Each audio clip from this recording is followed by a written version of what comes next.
नमस्कार विद्यार्थियों। पिछले व्याख्यान में हमने आर्यों के उत्पत्ति, आर्यों के सामाजिक जीवन आदि के बारे में बात की। आर्यों के सामाजिक जीवन में ही एक जो बिंदु है, जो महत्वपूर्ण बिंदु है, वो है वर्ण व्यवस्था। आपके पाठ्यक्रम में वर्णाश्रम व्यवस्था के नाम से इसको बताया गया है। वर्ण व्यवस्था, वर्णाश्रम व्यवस्था में वर्ण व्यवस्था और आश्रम व्यवस्था दोनों सम्मिलित रूप से वर्णाश्रम व्यवस्था कहलाती हैं। आज हम जो बात करेंगे वो वर्ण व्यवस्था की बात करेंगे। जिस प्रकार आश्रम व्यवस्था के द्वारा व्यक्ति के संपूर्ण जीवन को नियमित और अनुशासित किया जाता है, उसी प्रकार वर्ण व्यवस्था के द्वारा एक व्यवस्थित और सामंजस्यपूर्ण समाज की परिकल्पना की गई और इसी के तहत वर्ण व्यवस्था के वैज्ञानिक ढांचे की परिकल्पना की गई। इस व्यवस्था के अंतर्गत भारतीय समाज को 4 वर्णों में बांटा गया। रंगभेद अथवा प्रजातीय धारणा के इसका प्रधान आधार थी। वर्ण व्यवस्था के अंतर्गत कर्म को प्रधानता दी गई। प्रत्येक वर्ण का अपना एक विशिष्ट कर्म होता था और वर्ण व्यवस्था सामाजिक वर्गों की महत्ता और उनके कर्मों की प्रतिष्ठा से संबंधित थी, जिसका उद्देश्य न केवल व्यक्ति का अभ्युत्थान करना था, बल्कि गुणों के अनुरूप कर्म करने के द्वारा समाज का उत्थान करना इसका उद्देश्य था। अब हम बात करते हैं वर्ण शब्द की। तो वर्ण शब्द की उत्पत्ति संस्कृत के वरी धातु से हुई है, जिसका आशय होता है चुनना या वर्ण करना। तो संभवतः वर्ण का आशय वृत्ति से है।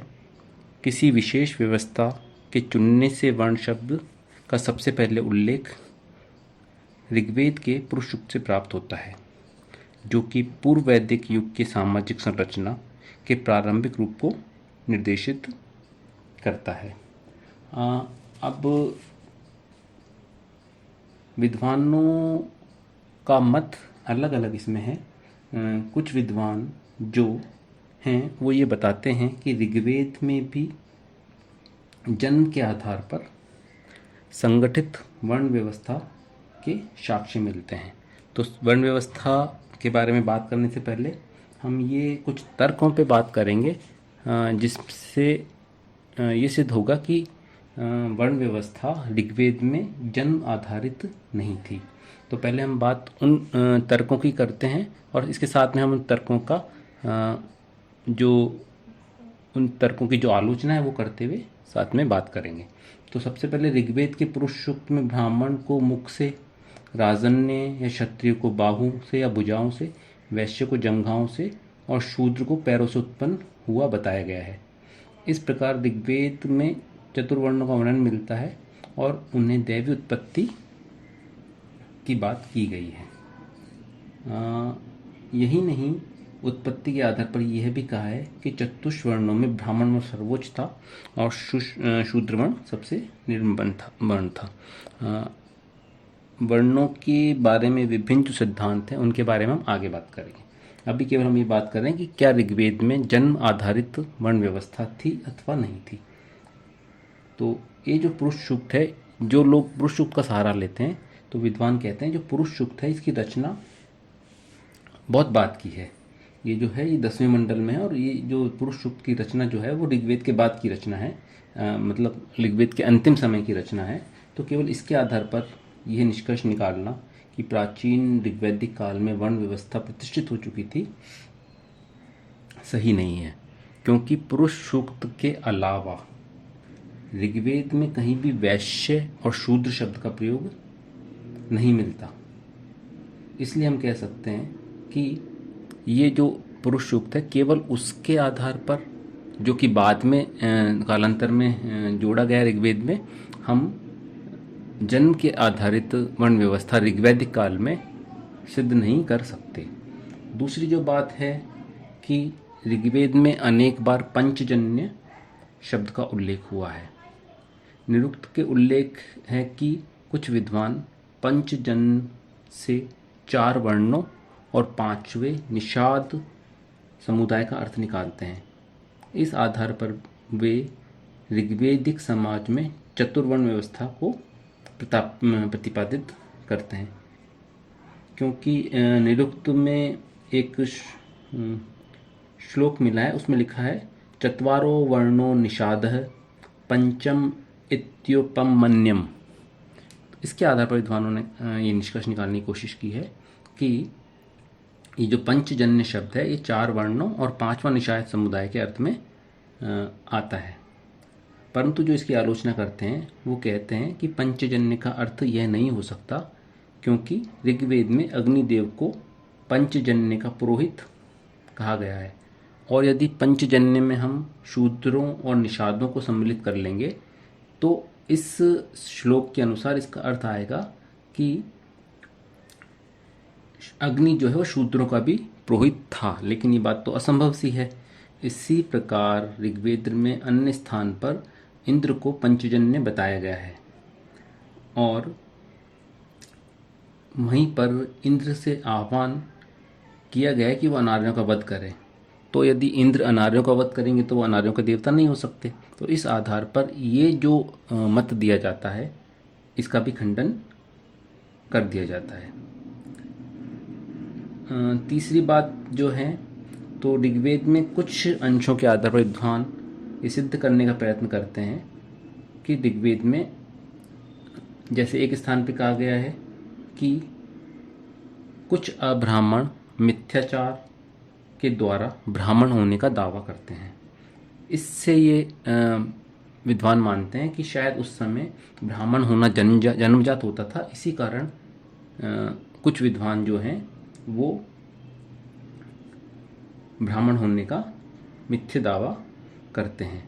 परंतु जो विद्वान इस मत का भी खंडन करते हैं वो ये कहते हैं कि इस अंश का एकमात्र आशय यह था कि समाज का एक अविज्ञ वर्ग जो न मंत्र रचना जानता था, न मंत्र पाठ कर सकता था और यज्ञवीन होने कारण सोम पान भी नहीं कर सकता था, वह कृषि कार्य में संलग्न हुआ।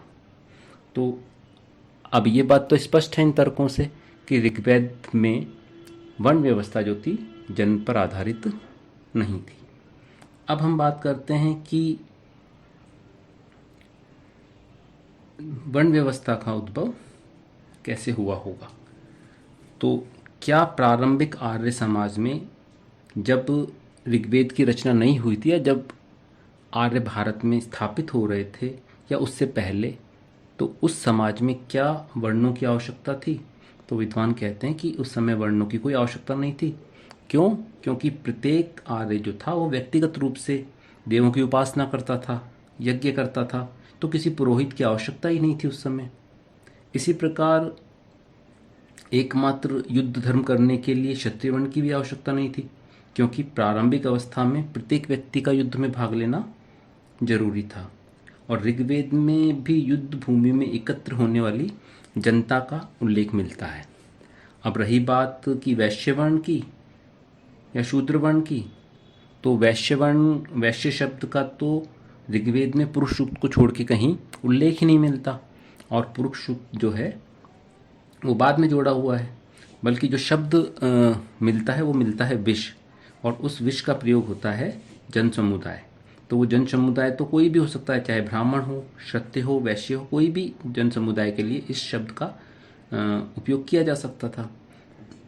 तो विद्वान कहते हैं कि शुरुआती दौर में चूंकि आर्य हर प्रकार के कार्य स्वयं करता था, इसलिए उस समय वर्ण व्यवस्था की या कार्य विशिष्टीकरण की जरूरत ही नहीं थी।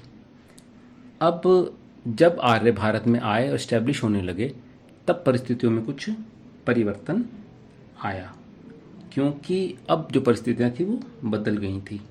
आर्यों को पहले हम पढ़ के आए कि सिंधु घाटी सभ्यता के अनार्य लोग थे, और आर्यों ने उनको पराजित करके या आर्यों ने अनार्यों को पराजित करके भारत में आर्य सभ्यता स्थापित की।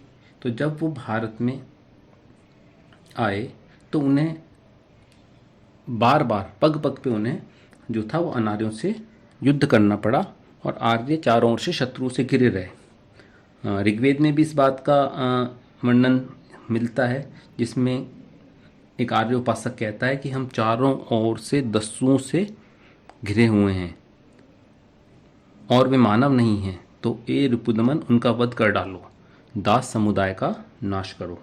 तो इस प्रकार की इस उद्धरण से हम कहते हैं कि उस समय अनवरत लगातार कंटिन्यूस युद्ध की स्थिति बनी हुई थी और इन परिस्थितियों में आर्यों ने अपने समाज को पुनः संगठित किया। इस लगातार युद्ध के कारण आर्य व्यवस्था थी वो बिखरने लगी थी और आर्यों को संगठित और व्यवस्थित रखने के लिए ये आवश्यक था कि युद्ध कर्म के अतिरिक्त एक ऐसा समाज बनाए जो बाकी के कार्य भी निरंतर रूप से करता रहे। अगर हम अन्य शब्दों में बात करें तो आर्यों को इस समय समाज के कार्य विभाजन की आवश्यकता हुई। अब एक ऐसे वर्ग की आवश्यकता थी जो इन निरंतर या लगातार होने वाले युद्धों से दूर रह के आर्य संस्कृति की रक्षा करे, मंत्र की रचना करे, मंत्रों का संरक्षण करे, मंत्रों को विशुद्ध रूप से याद रखे, मंत्रों का सही उच्चारण करे। इसके अलावा राष्ट्र के कल्याण के लिए और शत्रुओं के दमन के लिए देवी देवताओं का आह्वान करे। और इसी आवश्यकताओं को पूरा करने के लिए बाद में ब्राह्मण वर्ण का जन्म हुआ। तो ये जो वर्ण व्यवस्था की उत्पत्ति है ये कार्य विभाजन या स्पेशलाइजेशन के आधार पर हुई। अब हर एक आर्य के लिए ये संभव नहीं था कि वो लड़ाई भी करे और उसके अलावा मंत्र रचना भी करे, मंत्रों को याद भी करे, क्योंकि शुरुआती दौर में हम देखते हैं तो ऋग्वेद लिखा हुआ नहीं था, अलिखित था, वो केवल कंठस्थ था, याद था, जो गुरु शिष्य परंपरा के द्वारा एक शिष्य से दूसरे शिष्य की तरफ जाता था। तो अब आर्यों को विशिष्टीकरण की आवश्यकता हुई। अब उनको एक ऐसा वर्ग चाहिए था जो केवल लड़ाई करेगा और बाकी समाज के कार्य जैसे मंत्रों को रचना करना, मंत्रों को लिखना, मंत्रों को कंठस्थ करना, लिखना नहीं, कंठस्थ करना और मंत्रों की परंपरा को आगे बनाए रखने के लिए एक अलग वर्ग की आवश्यकता थी। और ये वर्ग ऐसा था जिसको रक्षा के लिए या जिसको शत्रुओं से लड़ाई करने के लिए से जो मुक्त था, तभी तो वो एक मंत्र रचना या मंत्र रक्षण कर पाएगा। तो इस तरह से एक वर्ग समाज में एक विभाजन हुआ कि अमुक व्यक्ति क्योंकि अमुक काम अच्छे से कर सकता है इसलिए वो वही काम करेगा। इसी तरह से समाज में एक ऐसे वर्ग की भी आवश्यकता हुई जो